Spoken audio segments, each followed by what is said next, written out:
आपसे बस इतनी गुजारिश है, ख़ास करके ये जो चैनल चलाने वाले लोग हैं, ये जो आप लाइनें हेडिंगें डाल देते हो, इसकी वजह से बड़ी बड़ी मुश्किलें खड़ी हो जाती हैं। आपके दो गलत जुमले किसी की ज़िंदगी बर्बाद कर सकते हैं। बेशक। खाली कमाई के चक्कर में झूठ सच थंबनेल पे बिल्कुल ना लिखा करें। और अपने बारे में मैं आज बता दूं, अगर किसी को मैंने खिलाफ वाक़या लिखते हुए पाया तो फिर कोर्ट कचहरी के चक्कर लगाते रहना। सीधी सी बात है, कई मर्तबा समझाया गया। कभी कभी इतना भोंडा लिख दिया जाता है कि ठिकाना नहीं। जी। क्या कहा फला मौलाना ने, सरकार हिल गई। सरकार तो नहीं हिलती, मौलाना हिल जाता है। जी जी जी। बेशक। थोड़ा सा ख्याल करें, चंद सिक्कों की खातिर किसी की ज़िंदगी से खिलवाड़ ना किया जाए। जी जी जी। ऐसे ऐसे थंबनेल आप बना देते हैं कि अपने तो नहीं, गैर बहुत गौर से फिर उसको सुनते भी हैं। आप हालात देख रहे हैं। मैं ये नहीं कहता हूँ कि हमारी तदबीर हमें बचाएगी। हमारा तो अपना एक नज़रिया है कि मरने की तरफ देख, न जीने की तरफ देख, जी। जब चोट लगे दिल को मदीने की तरफ देख। बेशक। मगर आपसे गुजारिश है, अगर होता क्या है, पहले मना करो तो मानते नहीं। जब बंदा कोई मुसीबत में आ जाता है तो जी फिर जी। मदद के लिए कोई नहीं आता है। जी हकीकत। कोई नहीं आता है।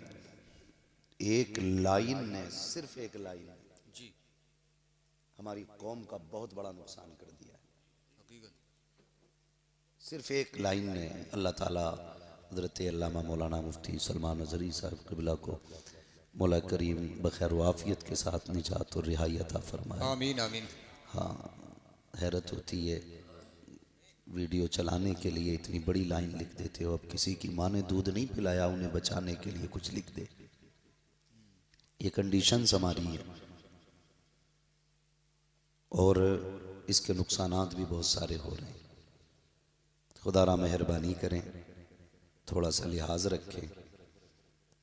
ये बात भी मैं कहूँगा तो हो सकता कल कोई काट के डाल दे, मुफ्ती अम्माद ने चैनल वालों को क्या कहा।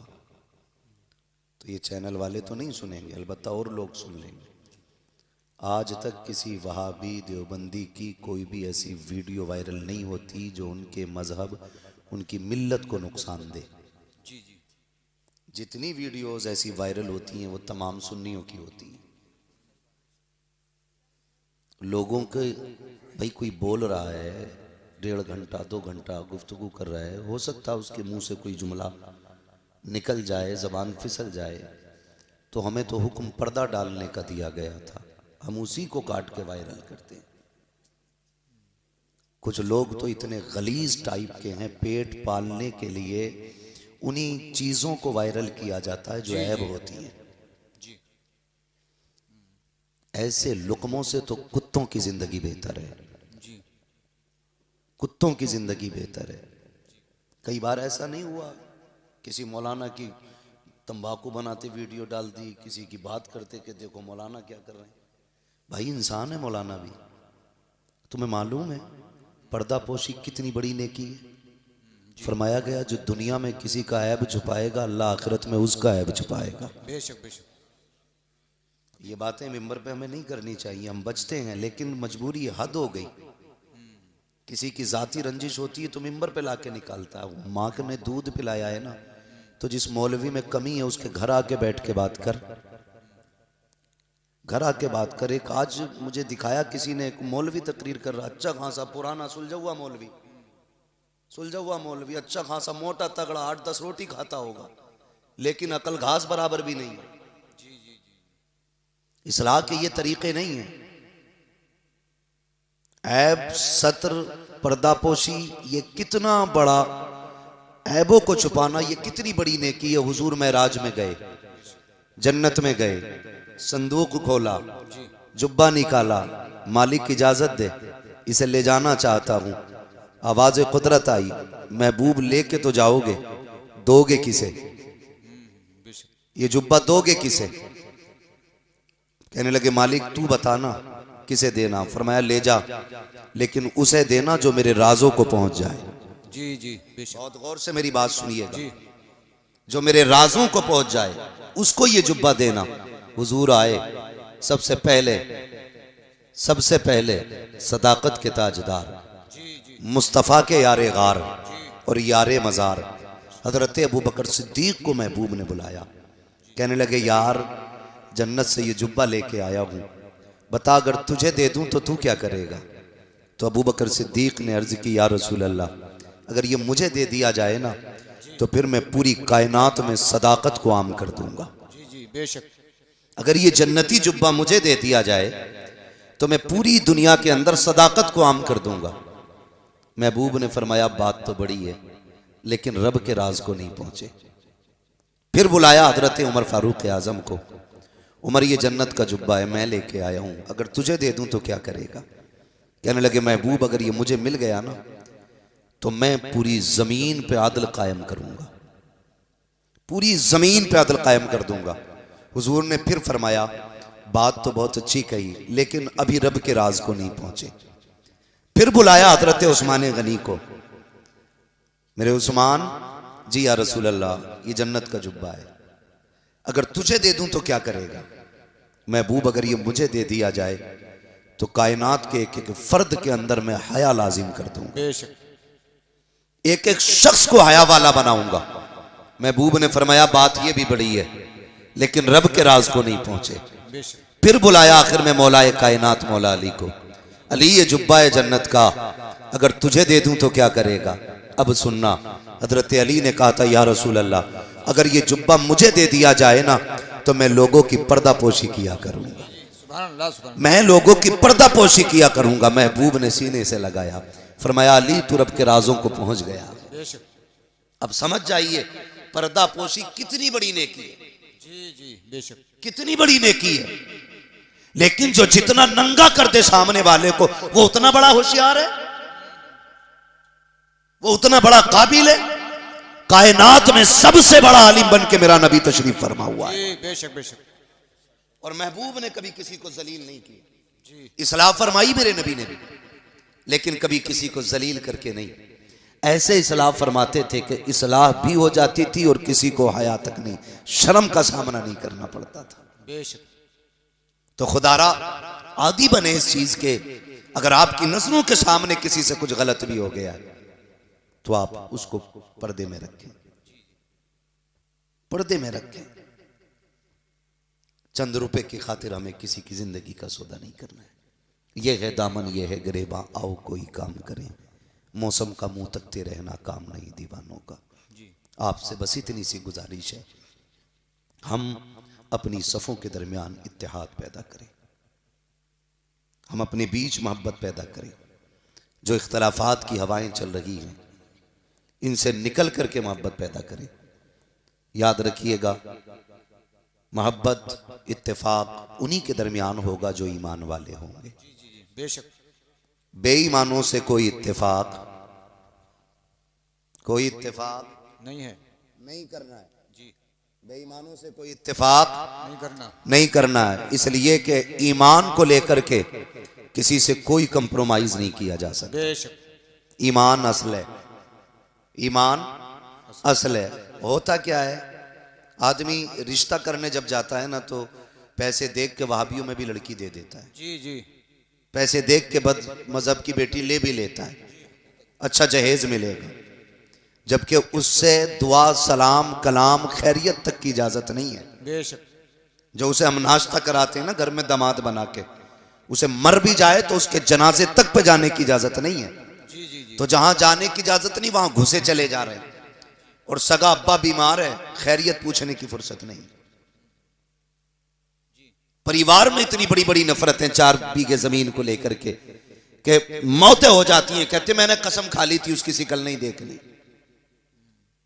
इतनी बड़ी नफरतें हमारे बीच हो गई। इन नफरतों का फायदा उठा करके ना गैर हम पे काबिज होते जा रहे हैं, लोग हम पे गलबा करते जा रहे हैं, हम खत्म होते जा रहे हैं, नीचे दबते चले जा रहे हैं, एक दूसरे को तबाह करने में लगे हैं। 2 चीजों ने कौम का बेड़ा गर्क करके रख दिया। बुरा मत मानिएगा। नंबर 1 मुरव्वजा पीरा मुरीदी ने, और नंबर 2 इलेक्शन की तबाह बर्बादी ने। इन 2 चीजों ने आज कौम का बेड़ा गर्क कर रखा। ये उलमा अगर किसी बदचलन पीर के बारे में बोल दें, अगले ही दिन मस्जिद से हिसाब कर दिया जाता है। इमाम साहब को हटाओ, मेरे पीर के नाखूनों की मुखालफत की है, मेरे पीर की चुटिया को बुरा कहा है, मेरे पीर की ड्रेस को बुरा कहा है। इन उलमा की जिम्मेदारी चापलूसी करना नहीं है, गलत को गलत कहना इनकी जिम्मेदारी है, सही को सही कहना इनकी जिम्मेदारी है। हम जब ये सही कहते हैं, हम इनको निकाल देते हैं। जो गलत होता है हम उसे निकालने को तैयार नहीं होते हैं। बेड़ा गर्क करके रख दिया कौम का। अल्लाह अकबर, तमाशे बना रखे हैं। जाकर के देखो, टीओ पे टीए लगे हुए हैं, दुकानों पे दुकानें खुली हुई हैं। उम्मत का बेड़ा गर्क हो रहा है, किसी को कोई दर्द नहीं है। अगर किसी के ईमान का जनाजा निकलता है तो दर्द इमाम को होता है। अगर किसी की ईमान का जनाजा निकलता है तो तकलीफ इमाम को होती है। अगर किसी की बेटी बदमज़हब में जाती है, आवाज इमाम उठाता है। अगर बारात वहाबियों से आती है, आवाज इमाम उठाता है। लोग इसको निकाल के खड़ा करते हैं। याद रखना, आज तुम्हारी नजरों के अंदर यह कमजोर हो सकता है, लेकिन कयामत के दिन यह कमजोर नहीं होगा। कयामत के दिन इसके पहलू में खुदा की रहमतें भी खड़ी होंगी। मदीने वाला मुस्तफा है। नारे तकबीर, नारे रिसालत, मसलके आला हजरत, रज़वियों की तकरीर, नबी के दुश्मनों की फूट गई तकदीर। क्या बात है। हाँ, खुदारा इन्हें तस्लीम करो, बेशक इन्हें तस्लीम करो। जिसे गुड़ा भाग आ गया मौलवी को जाहिल मानता है जी। हाँ, जिसे गुड़ा भाग आ गया मौलवी को जाहिल मानता है। कहता है इसे 18 का पहाड़ा ही याद नहीं है जी। 18 का पहाड़ा काम नहीं आएगा। मर रब्बु का, तेरा रब कौन है। मा दीनु का, तेरा दीन क्या है। मा कुंता तक़ूलु फी हक़्क़ि हाज़ा रजुल, इनके बारे में क्या कहता था। तो वहां 20 का पहाड़ा काम नहीं आएगा, वहां सिर्फ एक बोली काम आएगी जो उलमा हमें सिखाते हैं। अगर फरिश्ते पूछेंगे इनके बारे में क्या कहता था, तो हम फिर शौक से कहेंगे इन्हें जाना, इन्हें माना, न रखा गैर से काम, लिल्लाहिल हम्द में दुनिया से मुसलमान। सुभान अल्लाह, सुभान अल्लाह, बहुत अच्छे। ये बोली काम आनी है क़यामत में, ये बोली काम आनी है मरने के बाद। बहुत अच्छे। तो ये तो कभी मत कहो कि मौलवी कुछ नहीं है। और मैं जानता हूं जब किसी में जरा सा दौलत का खुमार आता है ना, तो सबसे पहले वो उलमा को जलील समझता है। कई मुखिया ऐसे जानता हूं मैं, जी जी जी। कई बधानों से वाकिफ हूं ऐसों से जी, कि कहते बुलाओ हाफिज जी को फातिहा पढ़ने। इमाम आया तो मुखिया उठ थोड़ी रहा कुर्सी से, जी जी जी, हिलाई ना जा रहा उससे। ये नहीं पता है कि कुछ भी बन जा, मस्जिद में पीछे ही खड़ा होगा। जी जी। सारी मुखियागिरी निकल जाती है ज़ोहर असर मगरिब इशा फजर में, लेकिन घर नहीं उठ रहा। आओ हाफिज जी बैठो, मरी पड़ जाएगी, 2 मिनट के लिए उठ जाएगा। तो इंसान समझ के नहीं उठता, मत उठ, मुस्तफा का गुलाम समझ के उठ जाएगा। जी, बेशक बेशक, क्या बात। हम नहीं जानते कि हमारी औकात क्या है, लेकिन जब से हुजूर से जुड़े हैं ना, तो फिर अपने आप को सब कुछ समझने लगे। क्या बात है, बेशक बेशक। अपना क्या है, उलमा की इज्जत किया करो। पैसा कितने दिन है, कितने दिन पैसा भाई। जाओ कब्रिस्तान में जाके देखो, इन्हें ले जाओ चचा को, इनकी सफेद दाढ़ी है, इनसे पूछो ये कब्र किसकी है। ये कहेंगे 100 साल पहले की कब्र है। फिर पूछना ये किसकी है, ये कहेंगे 60 साल पुरानी कब्र है। फिर पूछना इनसे कि तारीख बताओ, कहेंगे ये वो था जिसके लठिया में धुआं उठता था, ये वो लेटा है जिसके आगे कोई खड़ा नहीं हो सकता था।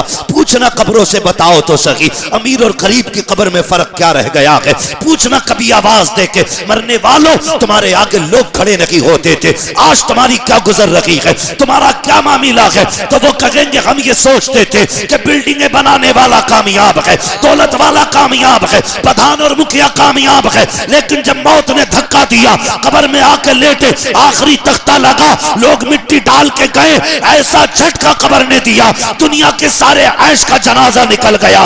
यहाँ आके पता चला यहाँ दुनिया की दौलत का सिक्का नहीं, यहाँ मदीने वाले की मोहब्बत का सिक्का चला कर।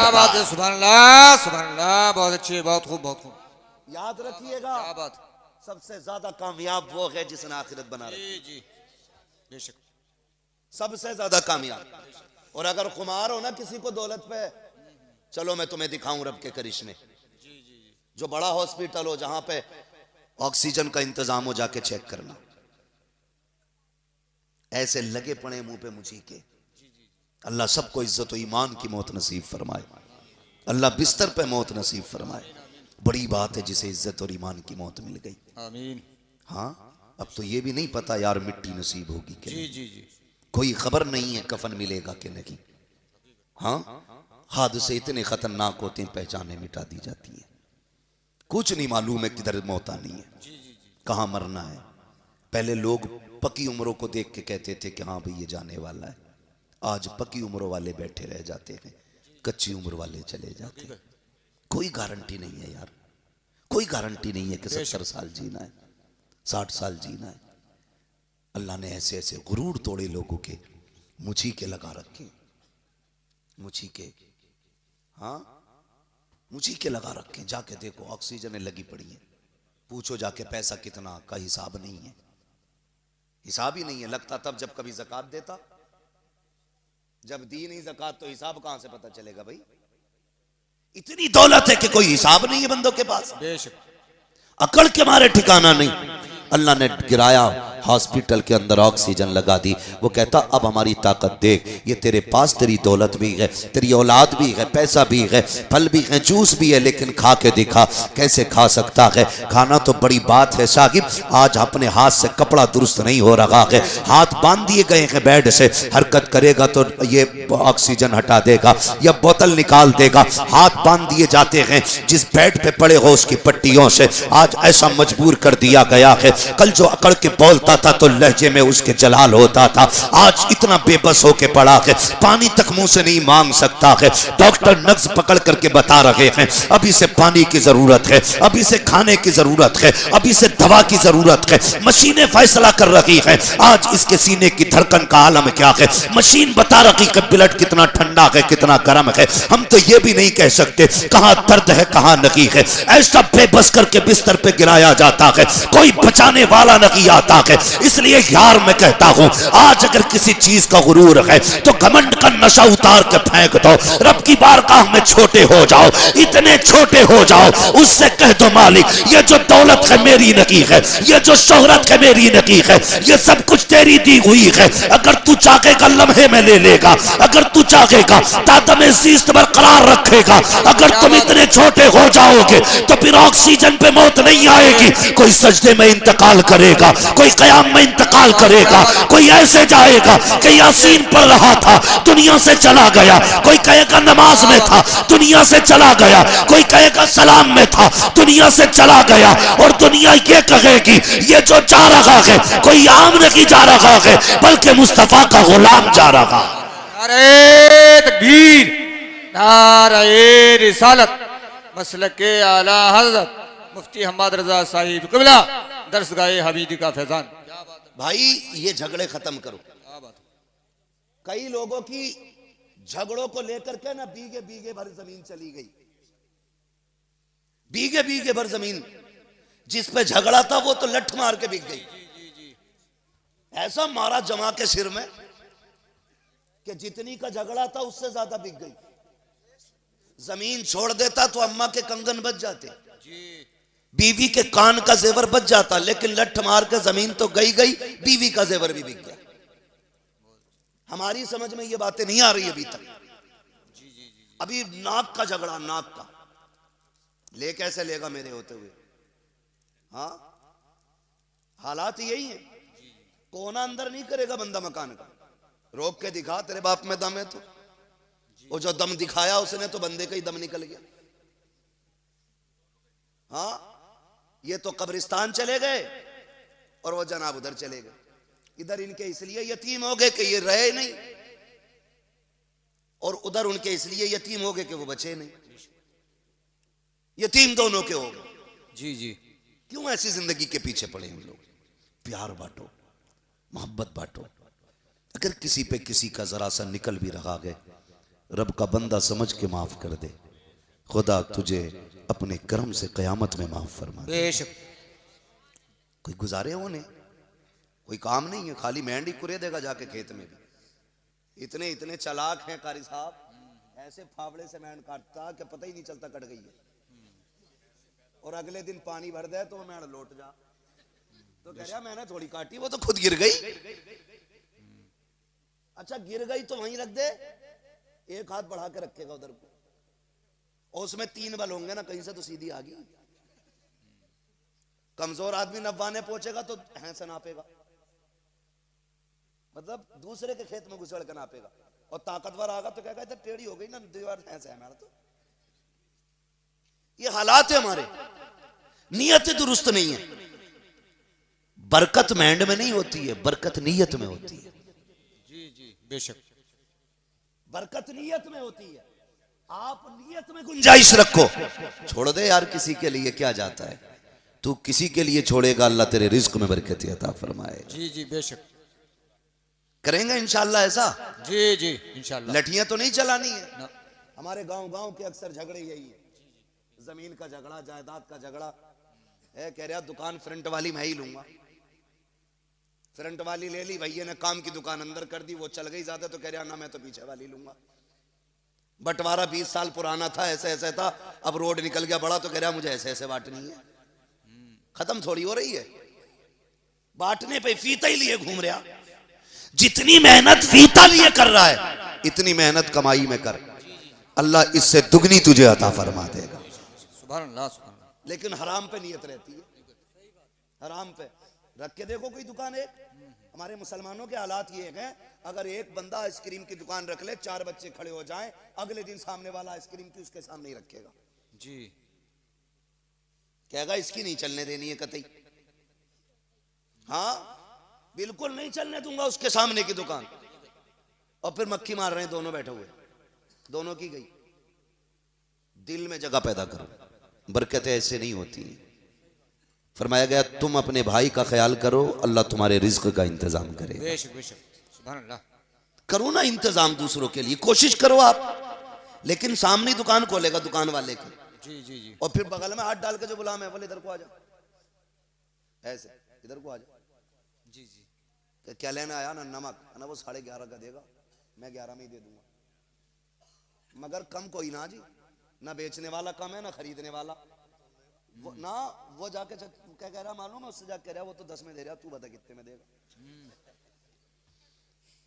सबके पास तेज छुरी है, जिसका मौका जहां लग गया वहीं ज़िबा कर लेता। जी जी, हकीकत। न खरीदने वाला कम न बेचने वाला कम है। यार नियतें अच्छी करो, इन इस तरह के हीलेबाजियों में बरकतें नहीं हुआ करती हैं। आओ तुम्हें तारीख बताऊं इस्लाम के शहजादों की। दूसरों की भलाई सोचने वालों का भला हुआ करता है। बगदादी मार्केट के अंदर 2 कलमा पढ़ने वालों की दुकान है, दोनों कपड़ा बेचा करते हैं। एक शख्स की दुकान पे पुराना ग्राहक आ गया, उसने कहा जरा ये कपड़ा निकाल के दे। उसने कहा ये नहीं मैं तुझे नहीं बेच सकता। कहा क्यों? कहा कि अगर तुझे ये कपड़ा खरीदना है सामने वाली दुकान पे चला जा, उससे जाके ये कपड़ा खरीद ले। पुराने ग्राहक ने कहा यार मैं तेरा पुराना खरीदार हूँ, पुराना ग्राहक हूँ, मुझे क्यों लौटा रहा है? उसने कहा मैं तुझे आज ये कपड़ा नहीं दे सकता, जा उस दुकान पे चला जा, उस पे यही कपड़ा रखा हुआ है। वो गुस्से में उठा, उस दुकान पे गया, कपड़ा खरीद लाया। आने के बाद कहता बता तो यार, मैं तो तेरा पुराना दुकान खरीदार था, पुराना ग्राहक था, आज तूने मुझे कपड़ा क्यों नहीं दिया? उसकी दुकान पे किस लिए भेजा? इसकी गर्दन झुक जाती है। इसने कहा यार बात यह है मैं सुबह से इतना कपड़ा बेच चुका हूं जिससे मेरे बच्चों के खाने का इंतजाम हो चुका है, लेकिन सामने जो दुकान है यह भी मेरे नबी के कलमा पढ़ने वाले की दुकान है। अभी तक एक बंदा इसकी दुकान पे नहीं आया। मैं ये सोच रहा था अगर मैं शाम को घर जाता हूं, मेरे बच्चे दौड़ के आते हैं, कोई दामन पकड़ के कहता है अब्बा क्या लेके आए हो, कोई कदमों से लिपट जाता है क्या लेकर के आए हो। मैंने ये समझा जैसे मैं रोज घर जाता हूं ऐसे ये भी घर जाएगा, इसके भी बच्चे दौड़ करके आके कहेंगे अब्बा क्या लेके आए हो। ये खाली हाथ जाएगा, बच्चों को कैसे मुंह दिखाएगा, शर्म से गर्दन झुक जाएगी। उसने कहा यार बात सारी फायदे की नहीं है, अगर मैं जाऊं मेरे बच्चे खुश हो जाए। मैंने ये चाहा इसका भी कपड़ा बिके ताकि ये जाए, इसका भी बच्चे का चेहरा खुश हो जाए। अल्लाह अकबर। जब उसने इतनी बात कही वो कहता मैं समझ गया अल्लाह उनको ज्यादा देता है जो दूसरों की रोजी का इंतजाम किया करते। नारे तकबीर, नारे रिसालत, मसलक आला हजरत मुफ्ती हम्माद रजा